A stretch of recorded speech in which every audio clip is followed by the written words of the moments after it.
Hi to you. I'm Tash Mitch and I'm a chakra alchemist. And today it is my pleasure and honor to have Lindsay Pera with me.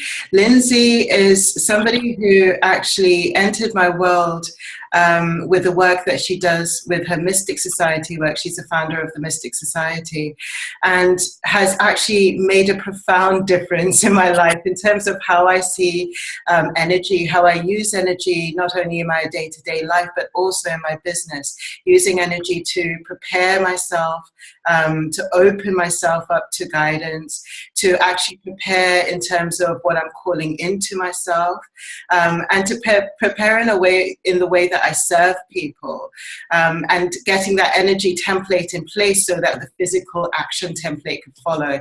And this is so much where her work comes from. So one of the things that I'm focusing very strongly on at the moment is the money piece, and it just felt really right and really good to have this conversation with you, Lindsay.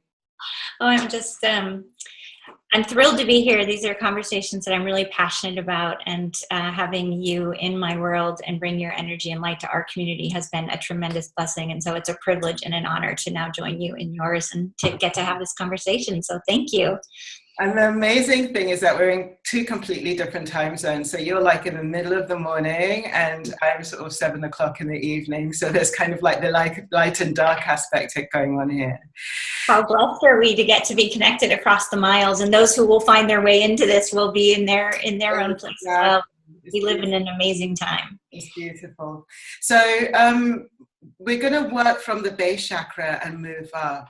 And the first chakra, the base chakra, is really about us embodying in a, sort of landing in our bodies, landing so we're actually on planet Earth and living, very kind of rooted in that. But it's also being able to sustain ourselves, being able to nourish and nurture ourselves. And money is such a huge piece when it comes to that. So when we take the sacred lens and we put it onto the base chakra, particularly shining the light on money, what comes up for you?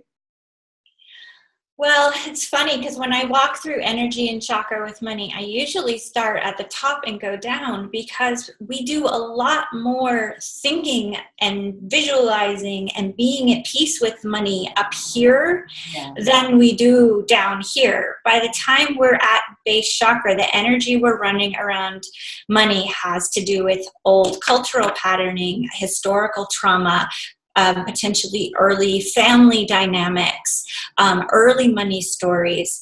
One of my great passions and reasons for being on the planet is to bust the myths of what we call the starving artist and starving healer. And those myths are very much anchored in the base and in the root. And so these aspects of that chakra that have to do with security and safety and all of these things very much are intertwined with our story and our relationship to money.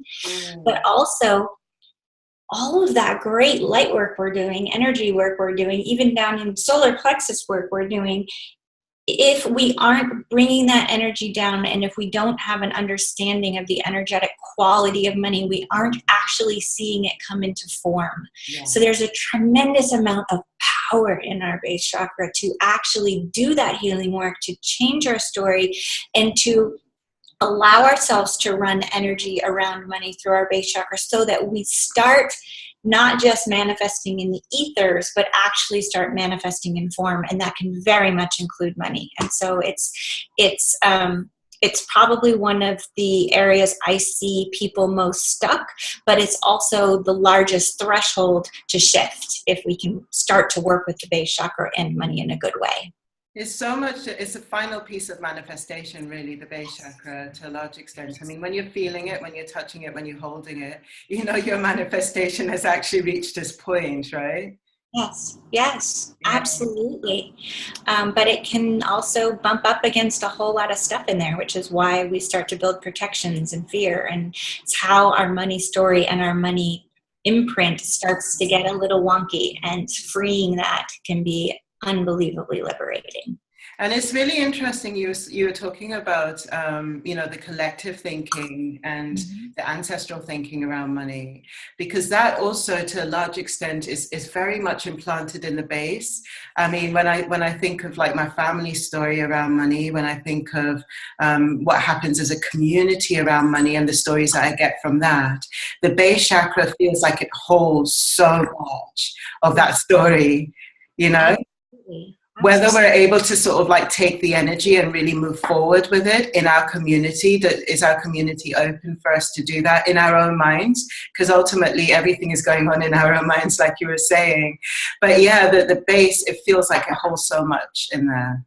Absolutely. There's so much to look at in terms of, well, first, maybe just the awareness and the openness to acknowledge there are stories and patterning at play that are greater than myself here, but how is it actually showing up in my world?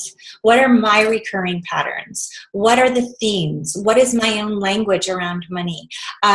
One of the things we see in the mystics world and in right livelihood in general is that people carry with them their dynamic with money, whether they're making this much or this much or this much. And we hear the same story. In fact, I just earlier had a call with a beloved client who mentioned that her overriding word when it came to money was fear. And that as her monthly income, but also her monthly expenditures have grown through the years as her success has grown, the feeling has not changed. Yes. And so she's really aware, and we get to have this conversation. I feel blessed to have these conversations of, when we get to that point where we can now invite that fear to the table and invite that story and invite that pattern and sit down with it, actually listen to it. What starts to shift and the alchemy that transforms is just unbelievably powerful, because it's the springboard to the next step. It's the threshold to the expansion that we know is possible, and that's exciting to me. I think that's really exciting stuff. But we all do have our own, what I call, thumbprint for money. We have our own manifestation blueprints, and it really requires each of us to look at not our sisters and not our cousins and not our community members, but directly in the mirror. What are the ways that I manifest and don't manifest? What are my recurring patterns? Because we tend to project that out thinking everybody else experiences the same way. Not the case. I have dear friends who are incredibly potent car manifestors, for example. You know, they need a car, they get a car, they're gifted a car, they get the money to buy the car, and that's their thing. But their paradigm is that they are completely stuck on, whatever it may be, having savings in the bank, who knows? Yeah. And so we begin to cross-relate to everybody else's money neuroses. It's really important to just acknowledge everybody's on their own journey. Understanding your own blueprint.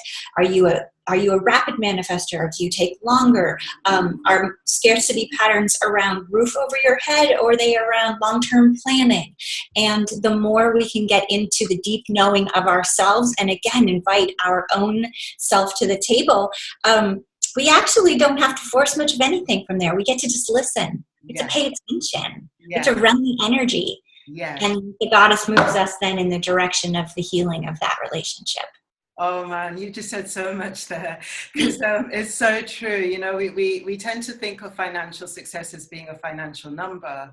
It's kind of like when we get to this number, then we're going to feel wealthy, or we're going to be successful. But actually, wealth poverty is a real thing. That sense of like you're focused completely on not being poor anymore, which I've heard that language from quite a few people. They feel like they've made it to a large degree in terms of what should be comfortable, but their complete focus is on not ever being poor anymore. And so it's always kind of like running back to that sort of sense of lack through their mind, that sense of fear, like real fear of dropping down into some place that exists in their mind that's really worrying them. So coming to the table, like you say, with all of these fears and being willing to do the work is such a big one. Yeah. So when we move up to the sacral chakra, that's basically the way that we merge into the world, the relationships that we create, and how, especially when it comes to our business, basically the relationships that we create that also involve money, because there could be a lot of uncomfortability around that. There's a lot of uncomfortability in speaking our truth and merging our energy. There's a lot of uncomfortability sometimes around value. So yeah, just speak to what comes up to you when you think of money, sacred money, particularly in line with the sacral chakra. This is a really big one too, and it's a delicate one, because sometimes what remains unseen at the base then translates at this second chakra into the shame that we are either consciously or subconsciously protecting when we show up in the world. And you know, you being part of the mystic community, you probably heard me talk about resonance. And I'll just take a step back here and say, in the type of work that I do, new paradigm money work and new paradigm business work, we think of three primary forms of energy that serve us in this right livelihood journey. And our life force energy is one. That's the energy that we run through our chakras and in our bodies. Our money is a second one. So money as a form of energy. But the third is something called resonant energy. And the resonant energy is part of what's at play, but not discussed very much on, like, say, law of attraction work. But it's this idea that we are at all times energetic vibrational beings, and we are putting off vibrations. And what we are getting back tells us a lot about the way we really are on the inside and the opportunities for shift and change we have. But understanding that dynamic of resonant energy is really important. And there's a formula, and I won't go into depth here on it, but the idea is there's an acronym, ACAR, where your authenticity for A, your congruence C, and your alignment A become the formula of your resonance. And that starts to dictate what comes back to you. I see so many people who are burnt out, overworked, living in scarcity, doing all the right things, and they can't figure out why it's not coming back to them. And we can always unpack it in the resonance model, and in one of those three areas, the authenticity, congruence, and alignment, identify where we might be off that's preventing this return on energy. Preventing return on energy can be engagement, it can be conversions to sales, it can be opportunities, it can be pure magic. That's the realm I love, operating opportunities dropping in your lap, synchronistic stuff. But that the second piece in the ACAR model, that congruency piece, once you know who you are, like base chakra, the congruence piece is where we actually can show up in the world consistent with who we are. That's what's happening at the sacral chakra too. So if we haven't done the work to be able to identify our shame, heal our shame, invite our shame to the table, begin to speak it, to connect with others, to transcend it, and to move into not just the not being of it, but into the neutrality, then we're still vibrating at a level that is not congruent with our truth, and ultimately we're impacting our ability to manifest or to attract to us. So there's a lot that goes on in this one. I spend a lot of time actually inadvertently coaching in this space of this chakra, because it's where we start to bump up against our ability to be seen, to allow ourselves to be our true selves, to be okay with what really is. You know, there's a woman who wrote an amazing blog. Her name is Glennon Doyle, and she has a couple of great books. Her new book, Love Warrior, is out, and she was invited to the Today Show some years back, and she ended up writing a blog post about all the things she did in the 72 hours before going on the Today Show that had nothing to do with who she really was, like different hairstyle, eyebrows, like Botox. And she goes, what is it about us that we have this projected sense that someday success arrives and now all of a sudden I'll be some different person that journeyed this entire way here to being it?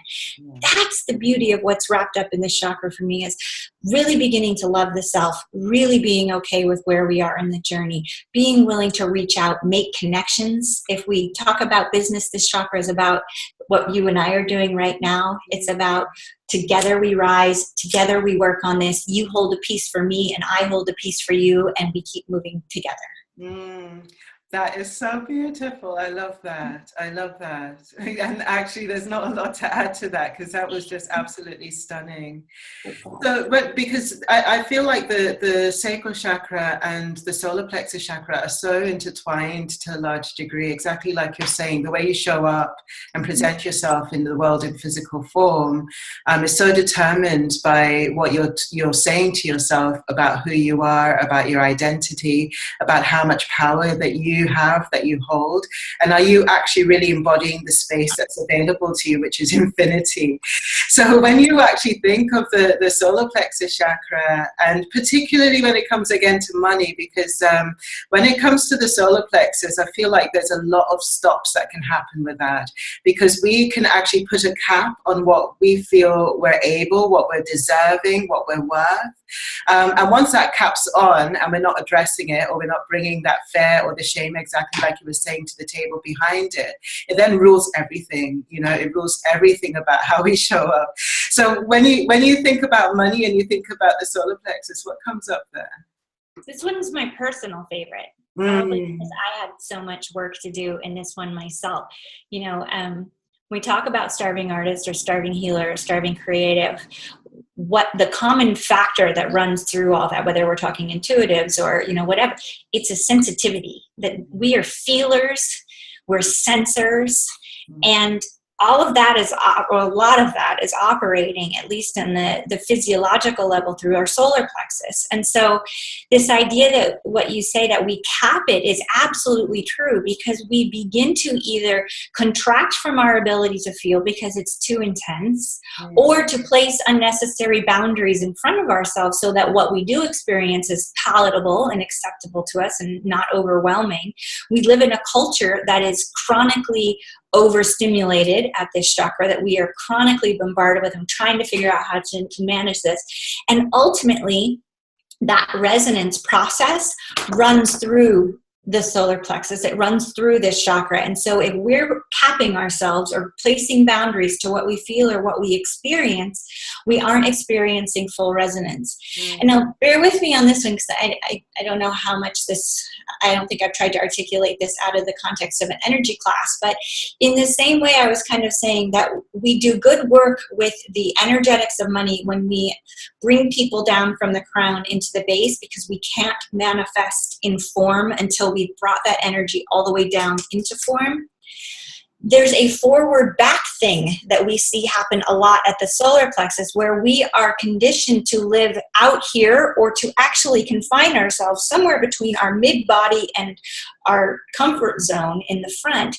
And we pay very little attention to what's going on with our energetic body and our chakras behind us. And this is an important thing to pay attention to with all of the chakras for sure, but especially at the solar plexus, again, for the reason you described. If you have boxed yourself in with no awareness of what's going on behind, and this tight little zone in front of you because of all that you're used to feeling, ultimately it's the same thing as shutting yourself off from the universe. So it becomes a really big piece for feelers, sensitives, creatives, when they're talking about money specifically, to look deeply at this chakra and to do the work to begin to identify what is you versus what's me. Where am I safe? How does this work? How do I bring my congruence up from the sacral chakra up through the solar plexus and feel comfortable doing that, so that I can invite this full resonance and trust that I can be as expansive as I'm meant to be, and in fact am, but allow myself to have that realization here in the body, in this experience. That's an amazing one. And, you know, one of the things that I was getting when you were saying the energy coming down, and how, you know, running the energy down is really important, and also back and forth, which is back and forth element is something that we don't always think about. You know, we don't always think about the backside. But then basically it's the running of the energy up as well, because one of the things that I found is that the earth, you know, the pulsation of the earth's magnetic field has got so much to teach us, so much to impart. And to a large extent, we're so used sometimes to bringing this energy down and then almost bombarding the earth with kind of like a certain demand, Whereas kind of there are times when the earth just wants to actually feed us, but there isn't the space to do that, you know. So I feel sometimes, especially with the solar plexus, there's such a calming element, such a quietness and stillness that can come if we actually bring the energy up through the feet up to the solar plexus. It's just that being held, right? So delicious. Yes, yes, absolutely. So when we move up, the heart, when we move up to the heart zone, because when we talk about money and the heart, there can be, you know, a lot of people find it really hard to equate money and the heart together, love and the heart together. I think because there's been so many different paradigms of people trying to get money through love, or people trying to give money as a form of love, and the people on the receiving end of that knowing that's not love. That doesn't feel anything like love, you know what I mean? So, and this is basically very much in our collective psyche. It's really running quite strongly in our collective society, you know, it's collective psyche. When you think of money in terms of the love element, because for me, basically, really actually connecting to our heart when it comes to money is so important. Exactly like you were saying before, you know, we started with this, is when the money gets into the right hands and there's a heart connection, so much beauty can be birthed from that. So yeah, just think of money and love. Yeah, this is a funny one also in some of my unpacking of my own journey with money. I realized that many of, and you guys can, your audience can do this too, but many of my favorite songs as a child, the songs I either heard in my home or ones my parents were separated and remarried, but they both played very different music. But many of the ones that stood out to me had themes of separating money and love. So like, Can't Buy Me Love or Forever in Blue Jeans. Like it was this thing of like, I choose love and I'll abdicate that other stuff. I don't need that other stuff. I choose love. So a big piece of my adult journey has been saying it's not an either or, my friends. This is a yes and. Yeah. This is about what on earth could it be like to be fully empowered and expansive in the heart while having every resource and abundant access to resources, and money is one of those. And so, you know, again, we root out those issues at the bottom that would have us believe that money is bad, money is not sacred, money is whatever it is that we've imprinted. Money wasn't safe is another one. It's very interesting. And by the time we've moved that into the heart space and we start to say, okay, with this new understanding of what money is and an understanding of money as an energetic, imagine the potency of aligning that to my heart. Imagine the potency of aligning that to my desire. The idea of this, why am I doing something, or the deeper purpose becomes limitless from that place. It's like having a soul investment team on your side saying, I see what you stand for. Let's make it happen. Like it's like venture capital for the soul. So I think that when we bring money into the heart, it starts to get really, really fun. This is where it gets really magical. Yes, absolutely, absolutely. Because I feel exactly like you're saying, spirit, that our spirit, our soul communicates from the heart space. And there's such a level of abundance in that communication when we open the heart up. So obviously when we put money into that, we're talking about infinite connection with regards to how it goes out into the world and how it touches basically in the world. Just amazing. Love it. I love it. Love it. Yeah. I love putting heart-based stones on my grids and altars next to the abundance spaces for exactly that reason. Like, love it up.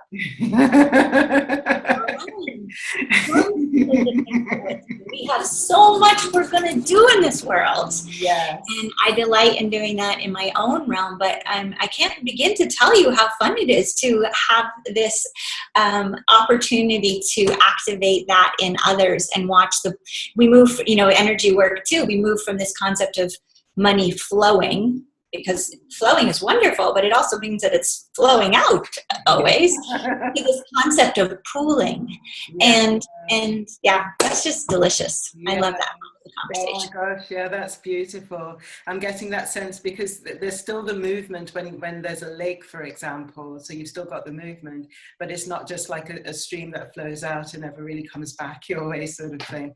So that's quite amazing. So when we move up to the throat, because the throat is a really big one, you know, I think basically, much as we can say that shame can live in the sacral, it can also very much live in the throat. And there's so many people that are swallowing because they can't really say what it is their heart's saying, you know, saying to them. They can't really articulate that.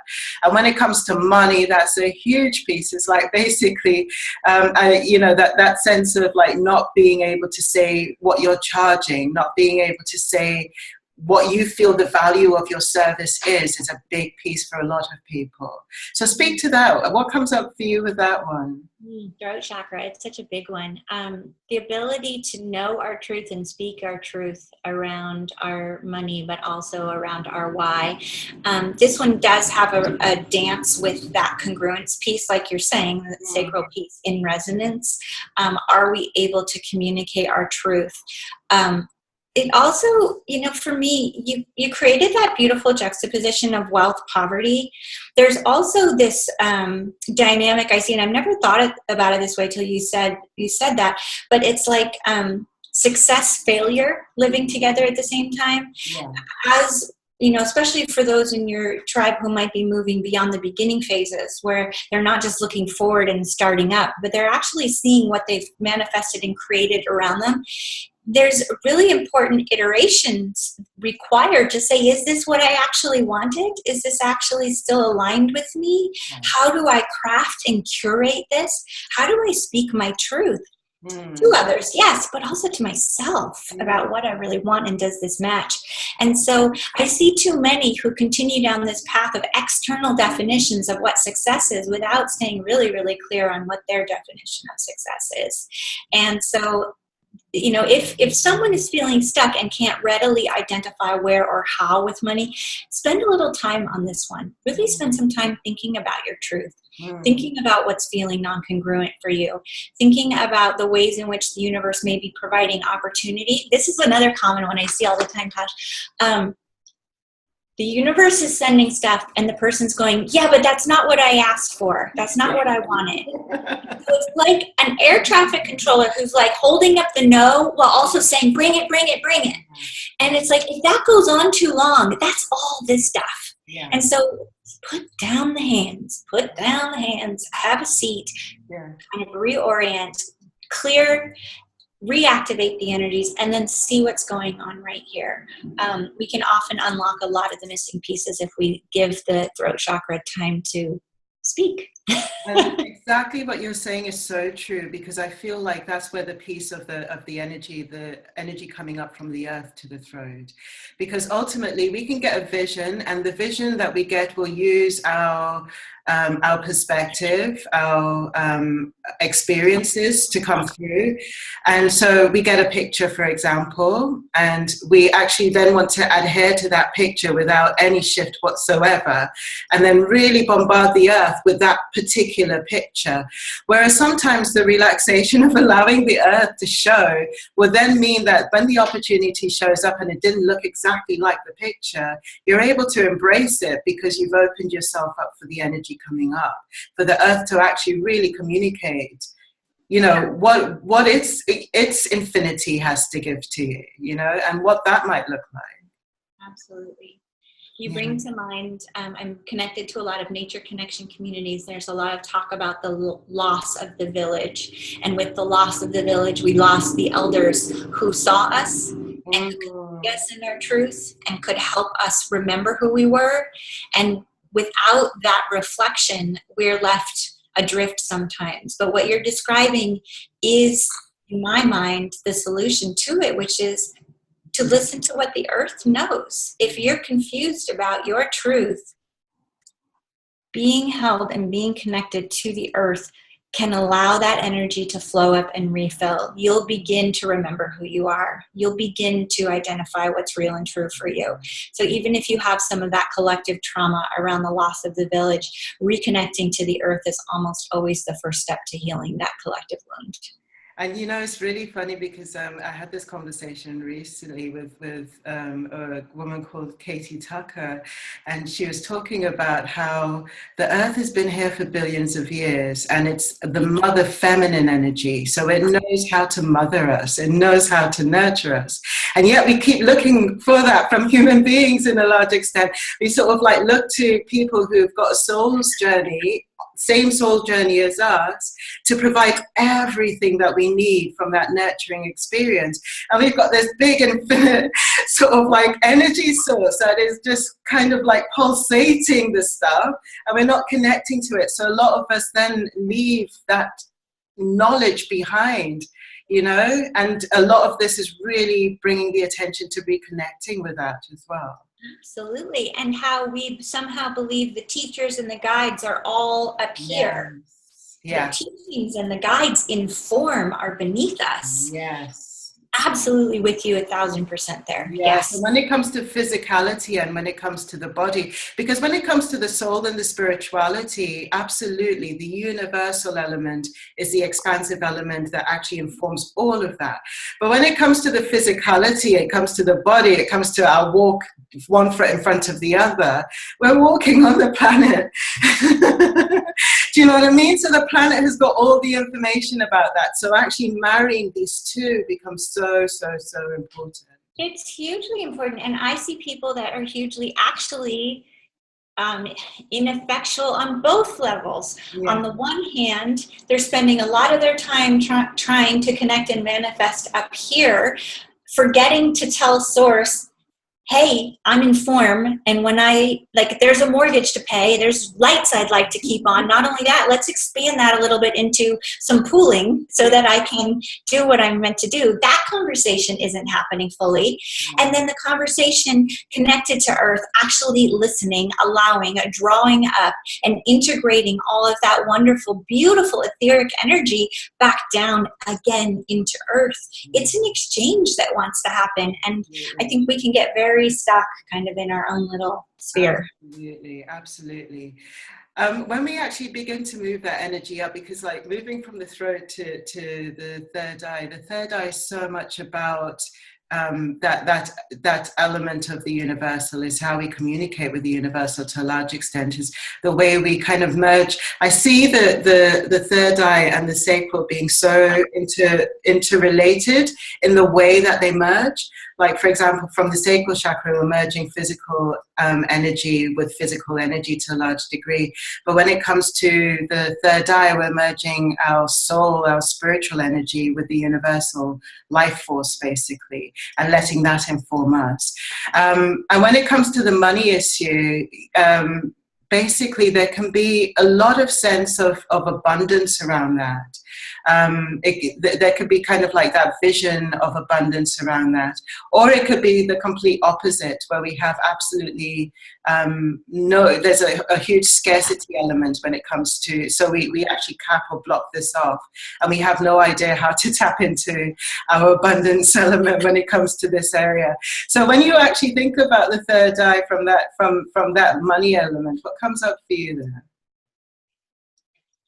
I would love to hear your thoughts on this too, but I feel like what I witness most is people abdicating their power at the third eye. This thing of I can't see, or I don't see. Like we've lost a collective vocabulary that our extrasensory perception is a birthright and part of our original instructions, and we are not disconnected from our ability to connect with the universal and to see it in the relationship of our own lens, not just chakra downloads, but actually to like I talked about, our thumbprint or our blueprint for manifestation or money. We have our own thumbprint or blueprint for how we perceive and how we interact on that level. And I hear so many people who kind of want to hand that over to someone else to do it for them. Somebody else can see, but I can't, or I have 27 different intuitives that I work with, you know, I think the person with 27 intuitives they work with is really being asked to remember that they themselves are an intuitive conduit. And so I think one of the biggest things that I seek to activate and delight in activating is this remembering that you have your own lens and your own connection, that you, and then I'm curious about your thoughts on this too. I feel like people confuse what they're perceiving from third eye versus chakra in terms of downloads and connection to spirit and money. And they will attribute a lot to spirit and to just dropping in. And the reality is they're pulling it forward. It's in a context that's context relevant. You're getting cues and clues, the ability to pay attention to the signs, to understand metaphor, to begin to recognize you live in metaphor and that you are crafting your matrix. Those are edgy things, I acknowledge, but it's also where it starts to get really juicy and really good in terms of what you act and how quickly we can manifest when we allow ourselves and grant ourselves permission, is what I'm trying to say. Yeah.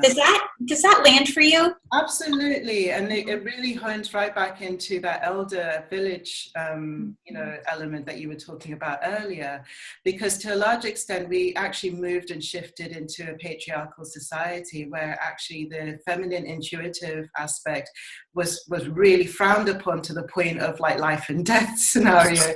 So for a lot of people there was a complete shutdown because the shutting down was a survival element, and now it feels like there's definitely an opening back up, which is what makes the work that the both of us do in the world and so many others in the world so potent, because there's that kind of validation of you can be this and there's no prosecution anymore. Do you know what I mean? Or you can be this and yes, a couple of people might frown, but this is actually what really ticks and tocks your world. And shutting it off means that you're handing your power over to somebody else who basically will offer a mirror, but ultimately that mirror has to reflect back to you. Do you know what I mean? So the onus then really becomes on you. And so exactly like you're saying, to own it as a birthright rather than, and there was also a period where basically people were talking about intuition as being a gift. So there was, there were the gifted seers and the gifted psychics. And the word psychic for me has actually created a divide in our psyche, because to a large extent, people feel like the psychic is that person over there that has got this innate gift and is far removed from what I am able to do. I mean, they're special and I'm not. So to actually bring that merging where we realize that it's an innate gift is a huge, huge deal. And it feels like our world is opening up to that now. Hugely, in the most mainstream circles, and I still bump up against this. I still walk in the corporate world, and I still really delight in this piece of my vision, which is that we're going to be able to affect powerful global change as we begin to infuse our large corporate organizations with the shift that is kind of percolating up. Mm. But I found myself at a conference just this year where I was not kind of fully expressing what I do. I was kind of, I have a business community, and I wasn't flat out saying I run a new paradigm business community because I'm an integration of a strategist and an intuitive. And it was so silly because someone invariably in every breakout would start saying, well, I'm an intuitive healer. I'm an energy worker. Oh, I'm a corporate, intuitive strategist. Oh, me too. And so it's so silly for us to still be operating from a place where, well, it's not silly because it's real, and there was persecution, and we are collectively healing now from, millennia of suppression, and maybe we could also liberate ourselves by saying that the divine feminine protected herself and that she's ready to be brought forth again. I really love that occurred for you, though, because it's made you question, and it also invites you to then look for the language when you come into that scenario again, to speak your truth, because I feel to a large extent there are different languages that we speak. We can speak with an intuitive person or someone who's really versed in energy a certain way, and they get it, and it could be very abstract language. Yeah. And they get it because they feel it, they can feel there's kind of like this kinesthetic vibration in the words that they understand. But sometimes when people haven't operated in that way, the languaging has to be very practical practical, pragmatic, and relatable. And to some extent, sometimes we find it hard to make that shift. And when you've been in the corporate world, you know how to marry these two. But sometimes we forget that we need to. Do you know what I mean? We forget that we need to integrate this language so that it becomes recognizable to a patriarchal mind, let's say. Yeah, this reminds me also, my mother-in-law, who's an amazing woman, was the first woman ever promoted into homicide in the San Francisco Police Department. So a very different world than what I grew up with. So she's this, police officer, and she has this crazy intense job. And I remember asking her one day, what is that like to be a woman in homicide? Like, you must have access to information and to intuition in a way that, maybe even men on the force don't. And she did not relate to the word intuition at all. And she was like, that's not, what we do is very logical and practical. I just listen to my gut. Yes. An interesting thing, because one of the things that I've actually sort of said to people that's really relatable is, I would say, intuition. So when you think of like what psychics do, when you think of what intuitives do, just close your eyes and think what you're going to have for dinner tonight. Like, just scan your fridge and just sort of like pick out the foods and think what you're going to have for dinner. And then I would say, have you thought about it? And they'd go, yes. And then you'd say, so basically put all those things on the counter in your mind's eye and just kind of like see yourself making it and see the finished thing. Have you thought about it? And then you'd be like, describe it to me, and they'll describe their dinner. And you'd be like, that's exactly intuition. That is intuition, the ability for you to actually visualize, to see, to actually plan with the mind's eye. That's what intuition is. So it's kind of like bringing it into the relatable, because a lot of times, like I say, when people say intuition, there's two aspects to it. They see people who haven't learned their craft and are trying to make money, and there are people like that out there, definitely. Or they see people who are just really gifted, and that gift is far removed from them, basically. Yeah. So yeah, it's a big one. It's kind of like, for me, it's been really interesting finding the language, Yeah, absolutely.